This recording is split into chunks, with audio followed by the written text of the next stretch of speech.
حافظ ابن عساکر رحمہ اللہ نے آپ کا نام زکریا بن برخیہ لکھا ہے۔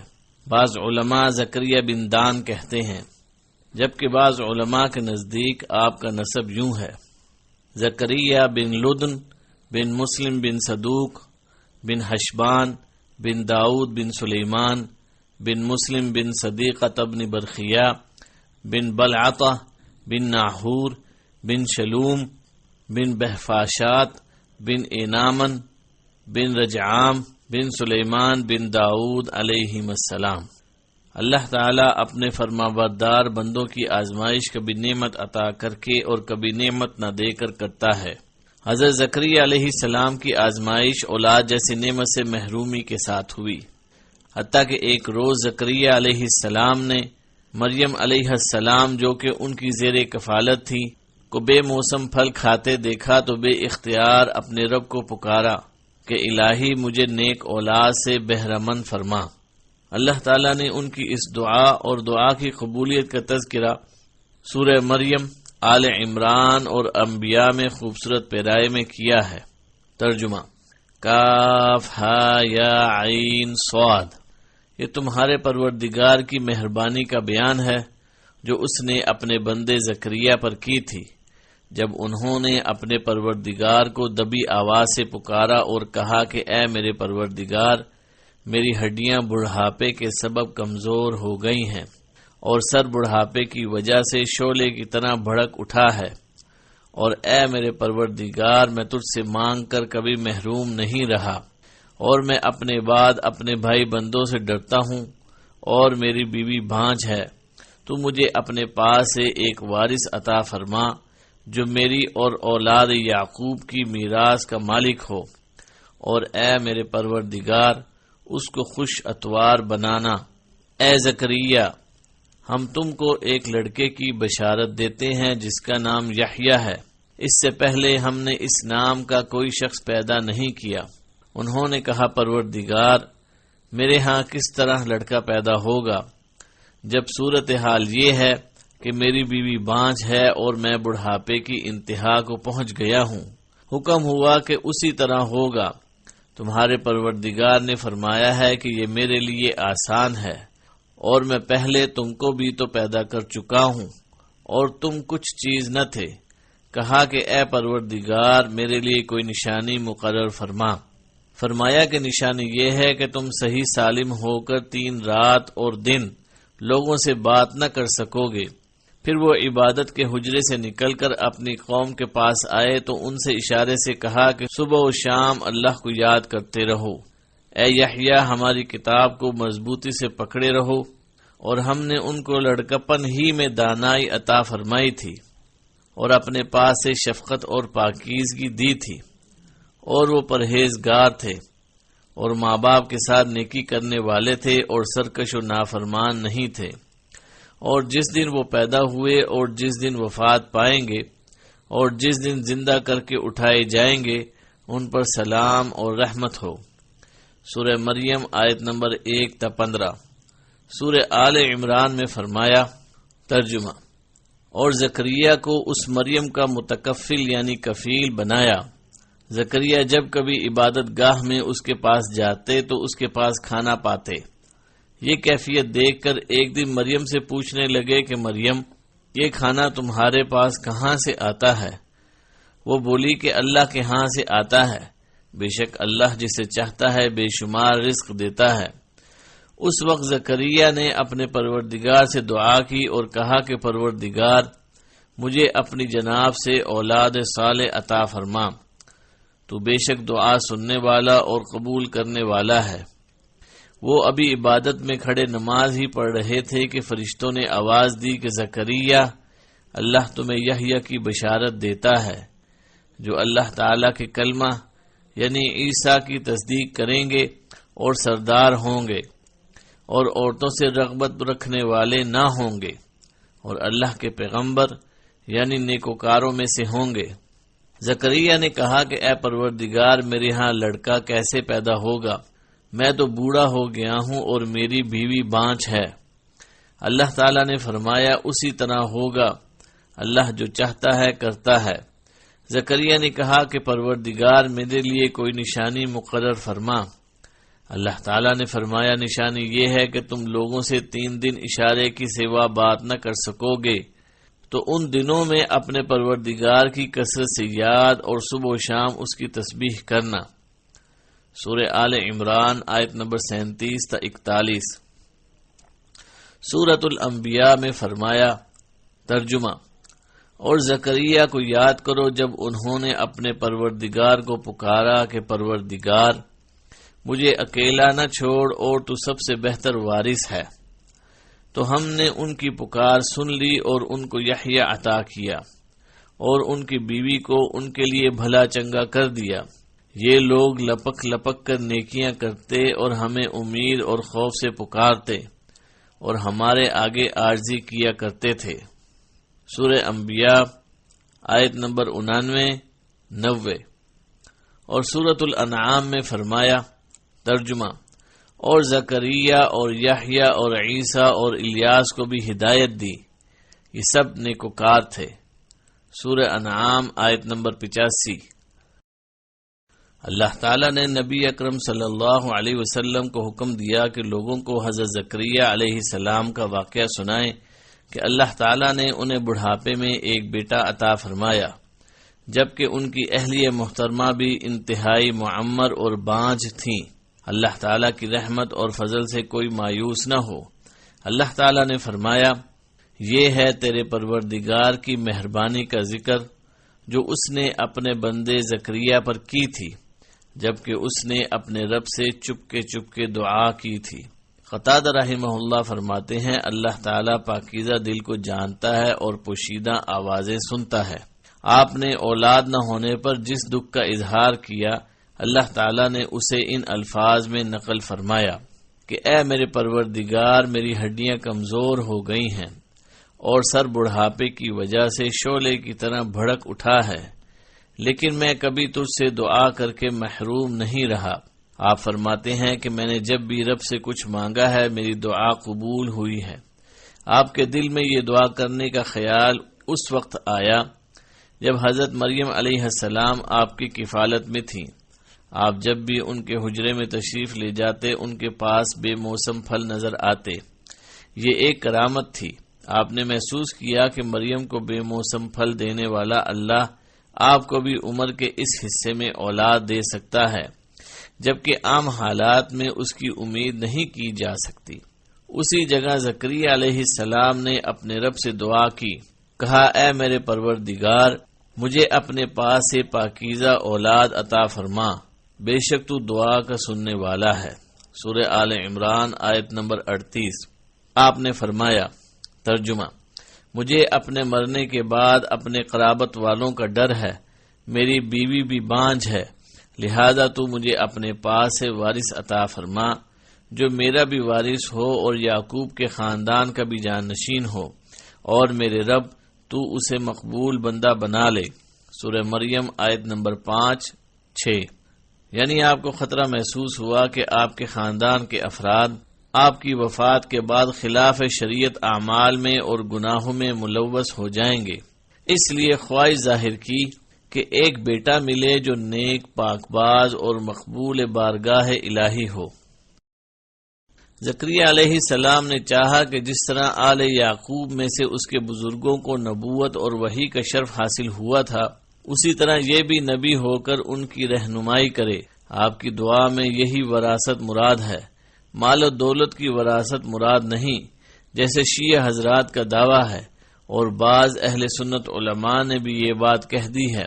ہمارے موقف کے دلائل درج ذیل ہیں۔ ہم آیات مبارکہ ووارث سلیمان داود، یعنی حضرت داؤد علیہ السلام کے وارث سلیمان علیہ السلام ہوئے کی وضاحت کرتے ہوئے بتا چکے ہیں کہ اس سے مراد نبوت اور حکومت ہے، کیونکہ حدیث کی بہت سی کتابوں میں بہت سے صحابہ کرام رضی اللہ عنہم سے مروی ہے کہ رسول اللہ صلی اللہ علیہ وسلم نے فرمایا ہماری وراثت نہیں ہوتی، ہم جو کچھ چھوڑ جائیں وہ صدقہ ہے۔ یہ سری نص ہے کہ نبی صلی اللہ علیہ وسلم کی وراثت تقسیم نہیں ہو سکتی، اسی لیے حضرت ابو بکر صدیق رضی اللہ عنہ نے نبی کریم صلی اللہ علیہ وسلم کی ذاتی اشیاء آپ کے کسی بھی وارث کو نہیں دی۔ اگر یہ فرمان نبوی نہ ہوتا تو آپ ان میں تقسیم کرتے۔ ان وارثوں میں آپ کی صاحبزادی فاطمہ رضی اللہ عنہا، آپ کی 9 ازواج مطہرات رضی اللہ عنہن اور آپ کے چچا عباس رضی اللہ عنہ شامل تھے۔ حضرت ابو بکر صدیق رضی اللہ عنہ نے اس حدیث سے استدلال کیا۔ رسول اللہ صلی اللہ علیہ وسلم سے یہ فرمان روایت کرنے والوں میں مندرجہ ذیل صحابہ کرام رضی اللہ عنہم شامل ہیں: سیدنا عمر ابن خطاب، عثمان ابن عفان، علی ابن ابی طالب، عباس ابن عبد المطلب، عبد الرحمن ابن عوف، طلحہ، زبیر، ابو ہریرہ اور دیگر صحابہ رضی اللہ عنہم اجمعین۔ ایک حدیث میں تمام انبیاء کرام کے لیے یہی بات فرمائی گئی ہے، جس کے الفاظ یہ ہیں: ہم یعنی انبیاء کی جماعت کی وراثت نہیں ہوتی۔ انبیاء کرام علیہم السلام کی نظر میں دنیاوی دولت کی اتنی اہمیت نہیں تھی کہ اسے جمع کرتے یا اس کی طرف توجہ فرماتے یا اس کے بارے میں فکر مند ہوتے کہ اپنی اولاد کو اس پر قبضہ کرنے کے بارے میں ارشاد فرماتے۔ کسی معمولی زاہد کو بھی جو انبیاء کرام کے درجات کے قریب تک پہنچنے کا تصور نہیں کر سکتا، یہ فکر نہیں ہوتی کہ اللہ سے اولاد اس لیے مانگے کہ وہ اس کے مال کی وارث بن سکے۔ حضرت زکریا علیہ السلام بڑھئی تھے، ہاتھ سے محنت کر کے روزی کماتے تھے، جس طرح حضرت داؤد علیہ السلام اپنے ہاتھ کی کمائی کھاتے تھے۔ انبیاء کرام کا یہ طریقہ نہیں ہوتا کہ دولت جمع کرنے میں اتنی محنت کریں کہ ضرورت سے زیادہ مال جمع ہو جائے، جسے وہ اپنے لیے اور اپنی اولاد کے لیے سنبھال کر رکھیں۔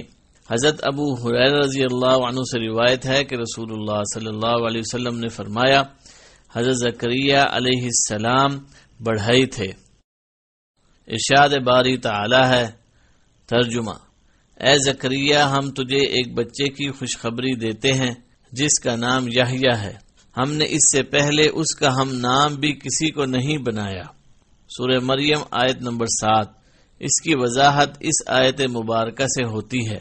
ترجمہ: پھر فرشتے نے آپ کو آواز دی جب آپ حجرے میں کھڑے نماز پڑھ رہے تھے کہ اللہ تعالیٰ آپ کو یحییٰ کی یقینی خوشخبری دیتا ہے، جو اللہ کے کلمے کی تصدیق کرنے والا، سردار، ضابط نفس اور نبی ہے نیک لوگوں میں سے۔ سورہ آل عمران آیت نمبر 39۔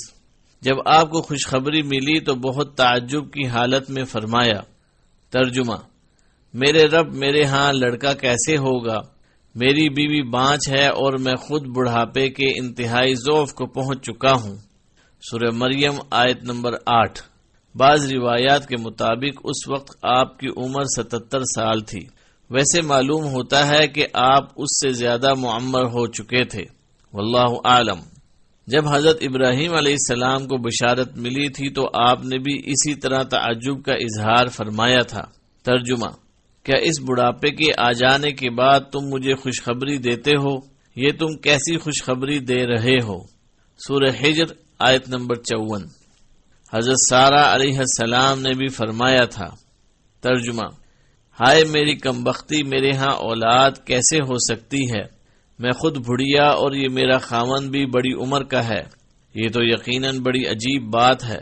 فرشتوں نے کہا: کیا تو اللہ کی قدرت پر تعجب کر رہی ہے؟ اے اس گھر کے لوگو، تم پر اللہ کی رحمت اور اس کی برکتیں نازل ہوں۔ بے شک اللہ حمد و ثنا کے لائق اور بڑی شان والا ہے۔ سورہ ہود آیت نمبر 72-73۔ اسی طرح کا جواب زکریا علیہ السلام کو ملا۔ جو فرشتہ رب کے حکم سے وحی لے کر آیا تھا اس نے کہا۔ ترجمہ: وعدہ اسی طرح ہو چکا ہے، تیرے رب نے فرما دیا ہے کہ مجھ پر تو یہ بالکل آسان ہے، اور میں تجھے پیدا کر چکا ہوں جب کہ تو کچھ بھی نہ تھا۔ سورہ مریم آیت نمبر 9۔ یعنی میں نے تجھے عدم سے وجود بخشا ہے، تو کیا تجھے بڑھاپے میں بیٹا نہیں دے سکتا؟ اللہ تعالیٰ نے فرمایا۔ ترجمہ: ہم نے اس کی دعا قبول فرما کر اسے یحییٰ عطا فرمایا اور اس کی بیوی کو اس کے لیے درست کر دیا۔ یہ بزرگ لوگ نیک کاموں کی طرف جلدی کرتے تھے اور ہمیں امید اور خوف کے ساتھ پکارتے تھے اور ہمارے سامنے عاجزی کرنے والے تھے۔ سورہ انبیاء آیت نمبر 90۔ بیوی کو درست کرنے کا مطلب ان کے نظام تولید کا درست ہونا اور ماہانہ نظام کا دوبارہ جاری ہونا ہے۔ کہنے لگے میرے پروردگار میرے لیے کوئی علامت مقرر فرما دے تاکہ مجھے معلوم ہو جائے کہ حمل قرار پا چکا ہے۔ ارشاد ہوا تیرے لیے علامت یہ ہے کہ باوجود بھلا چنگا ہونے کے تو 3 راتوں تک کسی شخص سے بول نہ سکے گا۔ یہ خوشخبری ملنے پر آپ خوش حجرے سے باہر تشریف لائے تو ہم نے ان کی طرف وحی کی کہ تم صبح شام اللہ تعالی کی تسبیح بیان کرو۔ حضرت مجاہد، اکرمہ، وہب اور سدی رحمت اللہ علیہم فرماتے ہیں آپ کی زبان بغیر کسی مرض کے بند ہو گئی تھی۔ ابن زید رحمہ اللہ فرماتے ہیں آپ تلاوت کر سکتے تھے، ذکر و تسبیح کر سکتے تھے، لیکن کسی سے بات چیت نہیں کر سکتے تھے۔ ارشاد باری تعالی ہے، ترجمہ: اے یحییٰ میری کتاب کو مضبوطی سے تھام لے اور ہم نے اسے لڑکپن سے ہی دانائی عطا فرما دی۔ سورہ مریم آیت نمبر 12۔ اللہ تعالیٰ نے خوشخبری کے مطابق حضرت زکریا علیہ السلام کو بیٹا عطا فرما دیا اور اس بیٹے یعنی یحییٰ کو بچپن ہی میں کتاب کا علم اور دانائی عطا فرما دی۔ حضرت معمر رحمہ اللہ فرماتے ہیں بچوں نے حضرت یحییٰ علیہ السلام سے کہا آؤ کھیلیں۔ آپ نے فرمایا ہمیں کھیلنے کے لیے پیدا نہیں کیا گیا۔ اللہ تعالیٰ کے اس فرمان اور ہم نے اسے لڑکپن سے ہی دانائی عطا فرما دی کا مطلب یہی ہے۔ ارشاد باری تعالی ہے اور اپنے پاس سے شفقت، یعنی ہم نے حضرت زکریا علیہ السلام پر رحمت کی کہ انہیں حضرت یحییٰ علیہ السلام عطا فرمائے۔ اکرمہ رحمہ اللہ فرماتے ہیں شفقت یعنی محبت کا مطلب یہ ہے کہ حضرت یحییٰ علیہ السلام لوگوں پر ترس کھاتے تھے اور خاص طور پر اپنے والدین سے شفقت و محبت کا اظہار کرتے تھے اور ان سے حسن سلوک کرتے تھے، اور پاکیزگی بھی عطا فرمائی، یعنی عمدہ اخلاق، بری عادات سے مبرہ ہونا، تقوی، اللہ تعالیٰ کے احکام کی تعمیل اور ممنوع کاموں سے اجتناب، یہ سب پاکیزگی میں شامل ہے۔ اور وہ اپنے ماں باپ سے نیک سلوک کرنے والا تھا، وہ سرکش اور گناہ گار نہ تھا۔ سورہ مریم آیت نمبر 14۔ پھر فرمایا اس پر سلام ہے جس دن وہ پیدا ہوا، جس دن فوت ہوگا اور جس دن زندہ کر کے اٹھایا جائے گا۔ یہ 3 مراحل انسان کے لیے بڑے کٹھن ہیں۔ ان موقع پر وہ ایک جہاں سے دوسرے جہاں میں منتقل ہوتا ہے۔ وہ پہلے جہاں سے مانوس ہو چکا ہوتا ہے، پھر اسے چھوڑ کر دوسرے جہاں میں جانا پڑتا ہے جس کے بارے میں اسے کچھ معلوم نہیں ہوتا کہ وہاں کیا حالات پیش آنے والے ہیں۔ اس لیے جب وہ اپنی ماں کے جسم سے جدا ہوتا ہے تو روتا اور چیختا ہے اور غم و تفکرات کا سامنا کرنے کے لیے اس جہان میں منتقل ہو جاتا ہے۔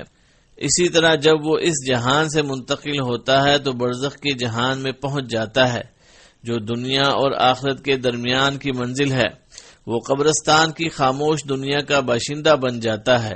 وہاں وہ دوبارہ اٹھنے کے لیے سور محشر کا منتظر ہوتا ہے۔ پھر کوئی خوش اور مسرور ہوگا، کوئی حزن و غم سے چور ہوگا، یعنی ایک گروہ جنت میں خوشیوں سے سرشار ہوگا اور ایک گروہ جہنم کے عذابوں میں گرفتار ہوگا۔ کسی شاعر نے کیا خوب کہا ہے، وَلَدَتْكَ أُمَّكَ بَاكِيًا مُسْتَرْسِخًا وَالنَّاسُ حَوْلَكَ يَضْحَكُونَ سُرُورًا فَاحْرِصْ لِنَفْسِكَ أَن تَكُونَ إِذَا بَكَوْا فِي يَوْمِ مَوْتِكَ ضَاحِكًا مَسْرُورًا۔ ترجمہ: تیری ماں نے تجھے جنم دیا تو رو رہا تھا، چیخ رہا تھا، اور تیرے آس پاس لوگ خوشی سے ہنس رہے تھے۔ تو اپنے لیے کوشش کر کہ جب تیرے مرنے کے دن وہ رو رہے ہوں تو خوش اور ہنس رہا ہو۔ انسان کے لیے یہ 3 مواقع دشوار ترین ہوتے ہیں، اس لیے اللہ تعالیٰ نے ان تینوں مقامات پر حضرت یحییٰ علیہ السلام کو سلامتی عطا فرمائی اور فرمایا۔ ترجمہ: اس پر سلام ہے جس دن وہ پیدا ہوا اور جس دن وہ مرے گا اور جس دن وہ زندہ کر کے اٹھایا جائے گا۔ سورہ مریم آیت نمبر 15۔ حضرت حسن رحمہ اللہ سے روایت ہے، انہوں نے فرمایا حضرت یحییٰ علیہ السلام اور حضرت عیسیٰ علیہ السلام کی ملاقات ہوئی تو حضرت عیسیٰ علیہ السلام نے انہیں فرمایا میرے لیے مغفرت کی دعا کیجیے کیونکہ آپ مجھ سے افضل ہیں۔ حضرت یحییٰ علیہ السلام نے فرمایا آپ میرے لیے دعا کریں کیونکہ آپ مجھ سے افضل ہیں۔ حضرت عیسیٰ علیہ السلام نے فرمایا آپ مجھ سے افضل ہیں، میں نے اپنے لیے سلامتی کی دعا کی اور آپ کو اللہ نے سلامتی کی خوشخبری دی۔ حضرت عبداللہ بن عمرو رضی اللہ عنہما نے فرمایا ہر شخص اللہ سے کوئی نہ کوئی گناہ یا غلطی لے کر ملے گا سوائے حضرت یحییٰ علیہ السلام کے۔ پھر یہ آیت پڑھی وَسَيِّدًا وَحَسُورًا، سردار اور ضابط نفس، سورہ آل عمران آیت نمبر 39۔ پھر زمین سے ایک تنکا اٹھا کر فرمایا ان کے پاس اتنا کچھ تھا، پھر انہیں شہادت بھی نصیب ہو گئی۔ حضرت ابو سعید رضی اللہ عنہ سے روایت ہے کہ رسول اللہ صلی اللہ علیہ وسلم نے فرمایا حضرت حسن اور حضرت حسین رضی اللہ عنہما تمام جنتی جوانوں کے سردار ہیں سوائے دو خالہ زاد بھائیوں حضرت یحییٰ اور حضرت عیسیٰ علیہم السلام کے۔ حضرت حارث اشعری رضی اللہ عنہ سے روایت ہے کہ نبی صلی اللہ علیہ وسلم نے فرمایا اللہ تعالیٰ نے حضرت یحییٰ علیہ السلام کو حکم دیا کہ 5 باتوں پر عمل کریں اور بنی اسرائیل سے بھی ان پر عمل کرنے کو کہیں۔ آپ سے کچھ دیر ہو گئی تو حضرت عیسیٰ علیہ السلام نے آپ سے فرمایا آپ کو 5 احکامات دیے گئے تھے کہ ان پر عمل کریں اور بنی اسرائیل کو ان پر عمل کرنے کا حکم دیں، یا تو آپ انہیں یہ احکامات پہنچا دیں ورنہ میں پہنچا دوں گا۔ انہوں نے فرمایا بھائی جان مجھے ڈر لگتا ہے کہ اگر آپ نے مجھ سے پہلے یہ احکام انہیں سنائے تو اللہ تعالیٰ مجھے سزا دے گا یا زمین میں دھنسا دے گا۔ چنانچہ یحییٰ علیہ السلام نے بنی اسرائیل کو مسجد اقصی میں جمع کیا حتیٰ کہ مسجد بھر گئی۔ پھر آپ اونچی جگہ پر تشریف فرما ہوئے اور اللہ کی حمد و ثنا کے بعد فرمایا اللہ تعالیٰ نے مجھے 5 باتوں پر عمل کرنے کا حکم دیا ہے اور یہ بھی حکم دیا ہے کہ تم لوگوں کو ان پر عمل کرنے کا حکم دوں۔ 1، اللہ کی عبادت کرو، اس کے ساتھ کسی اور کو شریک نہ کرو۔ اس کی مثال ایسے ہے جیسے کسی شخص نے خالص اپنی ملکیت کے سونے یا چاندی کے عوض ایک غلام خریدا۔ وہ غلام کام کرتا تھا اور کمائی کی رقم اپنے آقا کے سوا کسی اور کو دے دیتا تھا۔ تم میں سے کس کو یہ بات پسند ہے کہ اس کا غلام اس طرح کا ہو؟ اللہ نے تمہیں پیدا کیا اور تمہیں رزق دیا ہے، لہذا تم اسی کی عبادت کرو اور اسی کے ساتھ کسی چیز کو شریک نہ کرو۔ 2، میں تمہیں نماز کا حکم دیتا ہوں، جب نیک بندہ ادھر ادھر توجہ نہ کرے اللہ تعالیٰ بھی اس نمازی کی طرف متوجہ رہتا ہے، اس لیے نماز پڑھتے وقت ادھر ادھر نہ دیکھو۔ نمبر 3، میں تمہیں روزے رکھنے کا حکم دیتا ہوں۔ اس عمل کی مثال ایسے ہے جیسے لوگوں کے مجمع میں ایک شخص کے پاس تھیلی میں کستوری ہو اور ہر کسی کو اس کی خوشبو آ رہی ہو۔ اللہ تعالیٰ کے ہاں روزے دار کے منہ کی بو کستوری کی خوشبو سے زیادہ پاکیزہ ہے۔ 4، میں تمہیں صدقے کا حکم دیتا ہوں۔ اس کی مثال ایسے ہے جیسے کسی کو دشمن نے پکڑ کر اس کے ہاتھ اس کی گردن سے باندھ دیے ہوں اور اسے قتل کرنے کے لیے مقتل کی طرف لے جا رہے ہوں۔ وہ ان سے کہتا ہے کیا میں تمہیں اپنی جان کا فدیہ نہ دوں؟ وہ اپنی ہر تھوڑی زیادہ چیز فدیے میں دے کر ان سے جان چھڑا لیتا ہے اور وہ اسے رہا کر دیتے ہیں۔ 5، میں تمہیں اللہ کا ذکر کثرت سے کرنے کا حکم دیتا ہوں۔ اس کی مثال ایسے ہے جیسے ایک آدمی کے دشمن تیزی سے اس کا تعاقب کر رہے ہوں، اچانک اسے مضبوط قلعہ نظر آ جائے، وہ اس میں داخل ہو کر محفوظ ہو جائے۔ بندہ بھی شیطان سے سب سے زیادہ محفوظ اس وقت ہوتا ہے جب وہ اللہ کے ذکر میں مشغول ہوتا ہے۔ رسول اللہ صلی اللہ علیہ وسلم نے فرمایا میں بھی تمہیں 5 باتوں کا حکم دیتا ہوں جن کا حکم مجھے اللہ نے دیا ہے۔ 1، اجتماعیت کے ساتھ رہنا۔ 2، شرعی امیر کا حکم توجہ سے سننا۔ 3، حکم کی تعمیل کرنا۔ 4، ہجرت۔ 5، جہاد فی سبیل اللہ۔ جو شخص اجتماعیت سے بالشت بھر باہر نکلتا ہے وہ اپنی گردن سے اسلام کا قلادہ اتار پھینکتا ہے، الا یہ کہ دوبارہ اجتماعیت کے دائرے میں آ جائے، اور جو جاہلیت کی باتوں کی طرف بلاتا ہے وہ جہنم کا ایندھن ہے۔ صحابہ نے عرض کی اللہ کے رسول خواہ وہ نماز روزے کا پابند ہو اور خود کو مسلمان سمجھتا ہو؟ فرمایا اگرچہ وہ نماز روزے کا پابند ہو اور خود کو مسلمان سمجھتا ہو، مسلمانوں کو انہی ناموں سے پکارو جو اللہ نے رکھے ہیں، یعنی مسلمین، مؤمنین اور اللہ عز و جل کے بندے۔ علماء نے بیان فرمایا ہے کہ حضرت یحییٰ علیہ السلام بہت زیادہ تنہائی پسند تھے۔ آپ جنگلوں میں چلے جاتے، درختوں کے پتے کھاتے اور چشموں کا پانی پیتے، پھر فرماتے، یحییٰ تجھ سے زیادہ نعمتیں کسے حاصل ہیں؟ وہیب بن ورد رحمہ اللہ سے روایت ہے کہ حضرت یحییٰ علیہ السلام 3 دن تک حضرت زکریا علیہ السلام سے گم رہے۔ آپ ان کی تلاش میں جنگل کی طرف گئے تو دیکھا کہ آپ نے ایک قبر کھود رکھی ہے اور اس میں کھڑے ہو کر آہ و بکا میں مصروف ہیں۔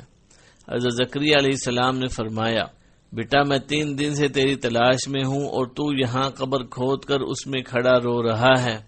حضرت یحییٰ علیہ السلام نے فرمایا، ابا جان، آپ ہی نے مجھے بتایا تھا کہ جنت اور جہنم کے درمیان ایک طویل فاصلہ ہے جو صرف آنسوؤں کی مدد سے طے ہو سکتا ہے۔ آپ نے فرمایا، جی ہاں بیٹا رو لو۔ تب دونوں رو پڑے۔ حضرت یحییٰ علیہ السلام کو شہید کرنے کے کئی اسباب بیان کیے گئے ہیں۔ زیادہ مشہور واقعہ یہ ہے کہ اس زمانے کا دمشق کا بادشاہ کسی ایسی عورت سے نکاح کرنا چاہتا تھا جس سے نکاح کرنا اس کے لیے شرعاً جائز نہ تھا۔ حضرت یحییٰ علیہ السلام نے منع کیا تو عورت ناراض ہو گئی۔ جب اس نے محسوس کیا کہ بادشاہ اس پر فریفتہ ہو چکا ہے تو اس نے حضرت یحییٰ علیہ السلام کو شہید کرنے کی فرمائش کر دی۔ بادشاہ نے ایک آدمی بھیجا جو آپ کو شہید کر کے آپ کا سر اور آپ کا خون ایک تھال میں ڈال کر لے آیا اور ملکہ کے سامنے پیش کر دیا۔ ملکہ فوراً ہلاک ہو گئی۔ ایک سبب یہ بیان کیا جاتا ہے کہ ملکہ حضرت یحییٰ علیہ السلام پر عاشق ہو گئی تھی اور آپ سے گناہ کا مطالبہ کیا۔ آپ نے انکار کر دیا۔ جب وہ مایوس ہو گئی تو بادشاہ سے حضرت یحییٰ علیہ السلام کو مانگ لیا۔ بادشاہ نے پہلے انکار کیا لیکن آخرکار اس کی بات مان لی۔ اس نے ایک آدمی بھیجا جو آپ کو شہید کر کے آپ کا سر اور آپ کا خون ایک تھال میں ڈال کر لے آیا۔ شملہ بن عطیہ رحمہ اللہ کا قول ہے کہ بیت المقدس میں موجود صخرہ چٹان پر 70 نبی شہید کیے گئے۔ حضرت یحییٰ علیہ السلام بھی ان میں شامل ہیں۔ حافظ ابن عساکر رحمہ اللہ نے المستقصی فی فضائل الاقصی میں ایک اور واقعہ بیان کیا ہے۔ وہ کہتے ہیں دمشق کے بادشاہ حداد بن حدار نے اپنے بیٹے کی شادی اس کی چچا زاد عریل سے کر دی جو سیدا کی ملکہ تھی۔ اس نے اپنی بیوی کو 3 طلاقیں دے دی تھیں۔ پھر رجوع کرنا چاہا تو حضرت یحییٰ علیہ السلام سے فتویٰ پوچھا۔ آپ نے فرمایا یہ حلال نہیں۔ عورت ناراض ہو گئی اور اپنی ماں کے مشورے سے بادشاہ سے حضرت یحییٰ علیہ السلام کا سر کاٹ کر لانے کا مطالبہ کر دیا۔ بادشاہ نے ایک شخص کو آپ کا سر کاٹ کر لانے کا حکم دیا تو وہ آپ کا سر ایک تھال میں رکھ کر لے آیا۔ جب آپ کا سر اس کے سامنے آیا تو اس میں سے یہی آواز آ رہی تھی، حلال نہیں، حلال نہیں۔ آخر وہ عورت زمین میں دھنسا دی گئی۔ حضرت زکریا علیہ السلام طبی انداز سے فوت ہوئے یا انہیں شہید کیا گیا، اس بارے میں علماء کرام کی 2 آراء ہیں۔ حضرت وہب بن منبہ رحمہ اللہ سے ایک روایت ہے، انہوں نے فرمایا آپ اپنی قوم سے بھاگ کر ایک درخت کے اندر چھپ گئے۔ دشمنوں نے آری لے کر درخت چیرنا شروع کر دیا۔ جب آری آپ کی پسلیوں تک پہنچی تو آپ کے منہ سے کراہنے کی آواز نکلی۔ اللہ تعالی نے وحی نازل فرمائی، اگر آپ کا کراہنا بند نہ ہوا تو میں پوری زمین کو تمام مخلوقات سمیت الٹ کر تباہ کر دوں گا۔ آپ نے فوراً کراہنا بند کر دیا حتیٰ کہ آپ کا جسم مبارک 2 ٹکڑے ہو گیا۔ حضرت وہب رحمہ اللہ سے ایک اور روایت ہے، آپ نے فرمایا درخت نے پھٹ کر پناہ حضرت شعیہ علیہ السلام کو دی تھی۔ زکریا علیہ السلام طبی طور پر فوت ہوئے۔ واللہ اعلم۔